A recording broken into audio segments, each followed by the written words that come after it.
So I'm going to start with number 10. And mine is always going to be boring. More rugs, less drugs. I just can't say it enough. Please, guys, look at the terrain, the surfaces that your dogs are walking on. It's a no-brainer. Once you put your rugs down, you'll see the dogs migrate towards them. They lay on them. They're like, oh, this is safe. This is safe zone. Do it. Number 9. Okay. I am a bit obsessed with dog sniffing. I love dog sniffing. I think it's a really, really positive thing for their welfare to let them sniff. It's really strongly motivated, it seems to be in older dogs, but it means that you can't walk as fast. So Hannah had this great term of was it a sniffari that you called it? A sniffari. Sniffari. So I would say if you've got an older slow dog, try to use it as a mindfulness exercise, that you're not going to be walking a specific circuit in a specific time. If they want to sniff, let them sniff. That's their social interaction. It's so important for their brains. That's their day out. They'll sleep well, they'll dream well, they've got stuff to think about. I know it's really annoying to stand there with the dog on the end of the lead sniffing. Like, I've done that. I'm like, come on, I've got to go to work, and you've been sniffing this bit of grass for 10 minutes. If you can make the space to let them do that, do it, because they're not going to speed up. They need to do it. They want to do it. Let them do it because it's important. Yes, I love that one. Okay, my one is a bit of a vague one. Give it time as well. I said this on the Consumus one, I think, the other day. These medications, these interventions, they take time to take effect. I meet so many owners that feel that giving medication or an intervention or whatever it will be is like a flick of a switch, and by the next day you should see improvement. Unfortunately, it doesn't work like that. And a lot of these dogs are suffering chronic pain. It's been there for a long time. It's taken a long time building itself to where it's going to be. You can't just knock it down. It doesn't work like that. It's not a Jenga tower. You've got to unwind it slowly. So what you need to do is, when you've got a deterioration, is you've got to not only distract your dog, keep them busy, keep them entertained, but you need to distract yourself as well. And the biggest tip I can give you is get your slow feeders out, get your licky mats, get your snuffle mats, get all of these things in place, because it keeps you happy, keeps your dog distracted, moving, engaged, pleasantly happy, whilst things take time to affect, because nothing comes with a 24-hour kick around. Number 7. Equally, though, I guess off the back of that, then you can stop stuff. Don't give stuff for a year thinking, well, maybe it will work in 2 years' time, 3 years' time. And it's really hard to get that time window right. And some of the medications will come with an indication of that. Your vet may well be able to help you with that. Don't expect it to be overnight. But also, if it's been 4 months and you've really not noticed anything, it may well not be the right thing for you and for your dog. So then pop back to your vet, try withdrawing it, see if you can notice a difference, put it back on if you do, stop it if you don't. Don't feel guilty about doing that. These dogs change with what they're going to need. It may be that something isn't appropriate now, maybe would be more appropriate for them later. It's a dynamic disease, it really is. So you'll need to chop and change stuff. Be aware that your vet will potentially be wanting you to do that too. I love it. Okay, number 6 for me. I want you to all go back about 2 posts in this thread. I did a coping with COVID, I think it was day 19 or day 20. And it was about a dog that was running down the garden for a short 1 minute chasing a squirrel. And all the damage that was done running across the slippery floor, over the threshold, down the patio, across the steps, bouncing up and down, up and down, up and down at the brick wall, looking at that squirrel for a couple of minutes of pleasure. Well, perceived pleasure. Was the dog actually happy, or was it just compulsive? But that's another story. If you could actually think, well, if I stop him doing that, and the damage that does, and the pain that creates, and all of the negative impact that has, I'm going to get a longer walk. I'm going to get further on my sniffari. That dog's going to come with me and be comfortable at the cafe walk with the coffee. You do have to look at what your dog's doing, and some of these routine, habit, compulsive behaviors can be quite damaging. By modifying that, you're going to get gains elsewhere. So look at things that you think, that's not going to be good for arthritis. Can I stop it? Can I modify it? Because I will see the returns elsewhere. Number 5. Cool. I'm going to get big up Brown or Brave again here. I think for both vets watching this and for owners to really think about benefits, risks, alternatives. What do I do? Nothing. And what's my gut instinct telling me here? I think it's such a powerful way of making decisions and thinking things through. You can write it out on a bit of paper. You can talk it through and get really, when you're at the beginning of this OA journey, spend as much time as you can understanding what the landscape's like, almost really. And again, there's great resources out here. You may start on one thing and may need to stack multiple things on top of that as time goes on, but try and work out from that with your vet what's the best suite of things to start off with you. But if you're not sure, ask questions. If you haven't had it well enough explained to you, don't be shy. But it may be that your vet will say, I just don't have time for that now. You need to come back again.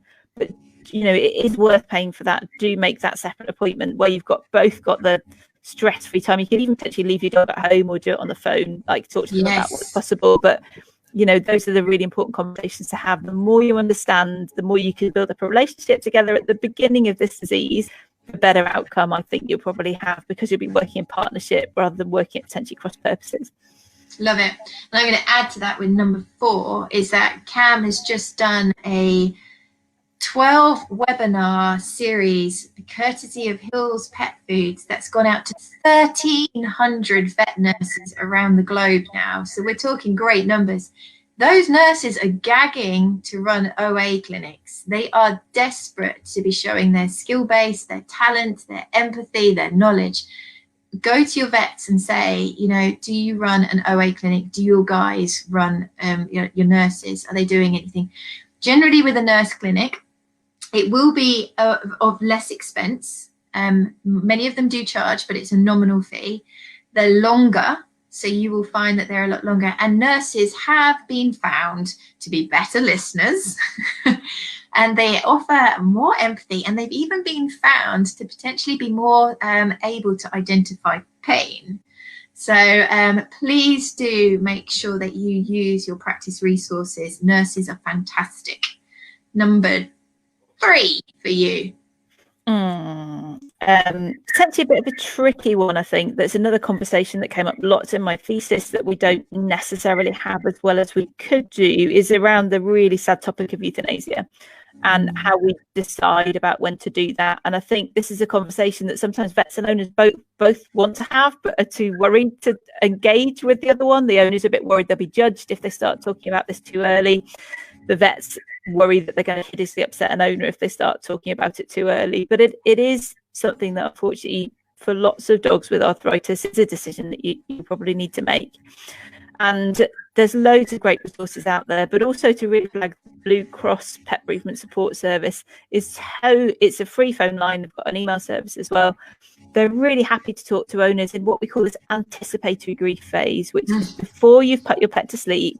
When you know it's coming, you know you've got to make that decision, and you're racked with the guilt, the uncertainty, the how am I going to cope? I don't want to let them go. All of that stuff, they're there.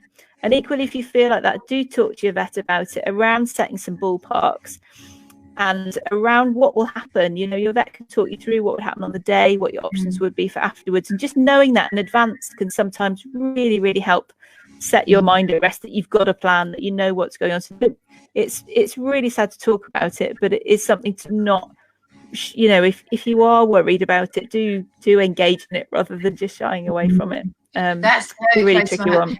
There's a couple of interviews with Andrew Hales, and I will put a link for them, because I suffered really badly with anticipatory grief. Ridiculous. And I didn't know it existed. And I put a post up on Cam, and this was about 2017, 2018, when we were only about 1,000 people. And I had like 159 replies within 2 days saying, oh my God, is that a thing? That's what I have. So it's really, really common. So yes. My number 2 is, I wish I had known what I know now 10 years ago, 20 years ago. I really, really do carry a lot of guilt that I didn't have the knowledge that I do now through the first 10 years of my career.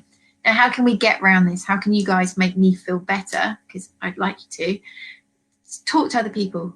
Talk to people about the signs of pain. Talk to people about how common this condition is. We believe it can be anywhere between 35 and, believe it or not, 60% of the dog population. So Duncan Lascelles is thinking 35%, but he thinks it can be more. Professor Daryl Millis is thinking it could be as high as 60%. It's a very, very common condition. The signs of chronic pain are subtle. And we've just had a lovely lady who is awesome. Hats off to you, Lynn JT, who was asking, is panting a potential sign of chronic pain? The fact that she's just written, thank you for your response. I was not aware of this. It's amazing to find new things so I can help with pain relief. This is the attitude that we want. This is exactly the attitude we want. So my number 2 is start talking about this with your dog friends, with your family, with your colleagues at work. Don't be shy about it. Let's get it out there because you're going to help someone. Number 1 for you. Not necessarily a tip, but I guess it's something that I want to signpost. It's something that I really want to do in a conversation, I think, nationally, that I want to change, is that having a chronically ill dog pet is really difficult for an owner.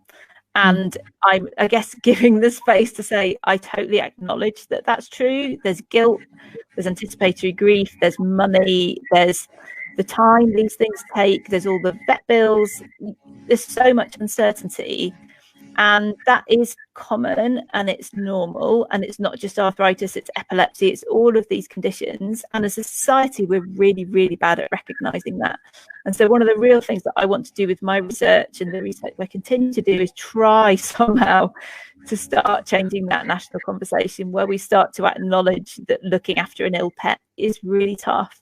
And so have conversations with people, get support. Don't minimize it in your own mind that, oh, it's just a dog, I'm being ridiculous, because you're not. This is a huge thing. It's probably akin to looking after an elderly person or after an ill child when you've got a severely affected dog with OA, I think, in terms of the impact it has on your life. And it's okay. That is how life is. Everybody that's got a dog like this they're managing is doing an amazing job.